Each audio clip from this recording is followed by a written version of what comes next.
Hi, I'm Craig Rowan, founder of Sandfly Security. In today's video, I'm going to show you how to use DigitalOcean's marketplace to deploy a one-click app of Sandfly's agentless Linux intrusion detection and incident response platform. Within a few minutes, you're going to be up and going and protecting your Linux workloads at DigitalOcean without the risk of deploying endpoint agents. Let's go over to the web interface now and get this going.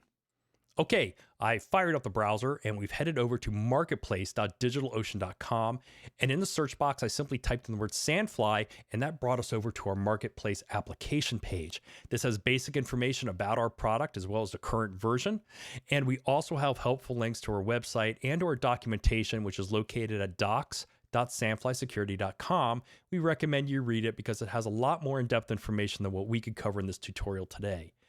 But for today's demonstration, we're going to keep things as simple as possible, and DigitalOcean makes everything very easy. First of all, we have predefined plans that cover everything from a minimum of 10 hosts up to 100. If you need more hosts, we can accommodate you. We do have customers that use us on tens of thousands of endpoints for monitoring. So whatever size workload you have at DigitalOcean, we can help you monitor it. You just simply have to reach out to us. We can walk you through the process, find out what your needs are, and help you out. But up here, what we're going to do now is I'm going to hit Create Sandfly Security Droplet. And in a few seconds, it's going to spin up the standard DigitalOcean droplet creation page. And if you use DigitalOcean for any amount of time, you realize how quick and easy this is once everything comes up and going. We're simply going to pick the data center where we want the droplet to be, and then set up some basic parameters around the size of the VM we want. So for the demonstration today, I'm just going to keep the defaults. We're going to choose San Francisco here. We are then going to go ahead, and I can see here that my application is already selected with the image ready to go. We're then going to go down here and make sure that our host level is correct. So we do want the 10 host license for the demo. Now down here for the basic image type that we want to run for the VM, we have a default of a 4 gigabyte image. This is perfectly fine for a 10 host system. It probably can handle quite a bit more than that, but this is probably about the minimum we want to do, simply because we do run a database, and databases like to have a lot of RAM. Now, if you anticipate having a lot of hosts at Sandfly's monitoring, you're obviously going to want to upscale this to what we think would be suitable. Again, you can check our documentation for scaling tips. And of course, DigitalOcean makes it very easy to upgrade your droplet later. If you find that you undersized it at this point, you could just pop into the console here and upgrade whenever you feel necessary. But we're going to keep the 4 gigabyte image here. We don't need additional storage. You can enable backups if you want. We are going to use an SSH key. I've already uploaded a key here called sample key.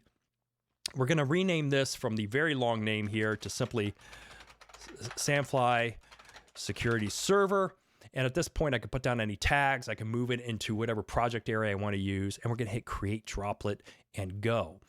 And while the droplet is being spun up here, what I'm going to tell you what we're going to do next is essentially get the IP address, and then we're going to drop down to the terminal, log into the box, and we'll be ready to go.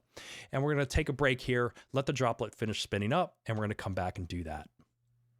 All right, the droplet has now been created, and if you go over here, you could see the IP address that we're going to use. Plus, if you click on the Get Started link, it's going to open up a sidebar that's going to have instructions on how to SSH into the system. We're going to go ahead and copy this, and we're going to use this at our next step in the terminal to complete the setup of Sandfly. Let's go over there now and do that. Okay, we're now in the terminal. We're going to use SSH to connect to our host to complete the setup of Sandfly. Now, we did use a public-private key pair, which means we're going to use the -I option here with the path to our private key, plus root at the IP address that we got in the DigitalOcean droplet configuration panel. We're going to hit enter, and we're going to get a fingerprint warning because this is the first time we've connected to this host. We're just going to simply accept that and say yes. At this point, we're going to log in, and we're going to kick off the automatic setup for Sandfly. Now we're going to log in here. We're going to see our banner with the coolest plane ever created, the SR-71. We're going to hit enter to review our license. This is very captivating stuff. I'm sure you're going to enjoy reading this. And we're going to go to the bottom of this. And at this point, we're going to hit yes, that we accept the terms of the license, and we're going to hit enter. Now, at this point, Postgres is going to start, and it takes about 15 seconds or so. And during this process, we're going to initialize the database with a variety of tables. Plus, we're going to very rapidly create a lot of cryptographic key material unique to your installation. And at that point, the installation is basically going to be ready to go. Now, at this point here, we're going to wait for Sandfly to start. The configuration is now spinning up with the configuration that we just set. And now we're ready to go. So at this point, we have a URL here. We're going to make a copy of this. I'm going to put that over here in my notes. And then we also have the initial login key. This is a Diceware key that we're going to use to log in. Now, clearly, you're going to want to change this once we log onto the system. It's very easy to do once you log in. But for now, we're going to want to go ahead and make sure we have that key saved. Now, the other thing for some of you, you could put the IP address in your DNS, and if you have a host name that resolves, you can run setup-SSL, and this is going to connect to the EFF certbot server and actually give you a signed certificate.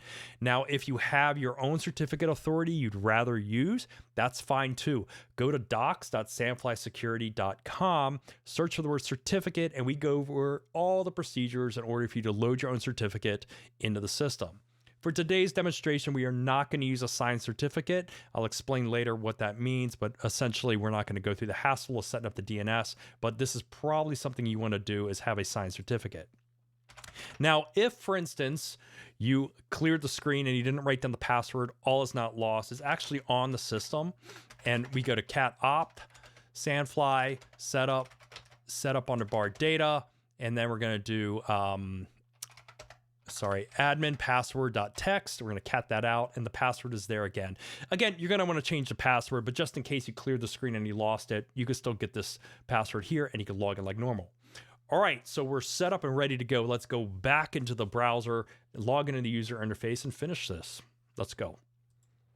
All right, we're back in the browser. I have put in the IP address of our Sandfly server, and we've connected to the HTTPS port, and lo and behold, we are getting a connection warning because, again, we did not use a signed certificate. In the case of this demo, this is perfectly fine. If you use a signed certificate, you should not be getting this warning. We're going to simply hit advanced. We're going to hit proceed because we understand that this system is going to be complaining at us, and we're going to log in. We're going to use the word admin for our username, and the password is, again, that long string of Diceware words that we generated during the setup, and we're going to hit login.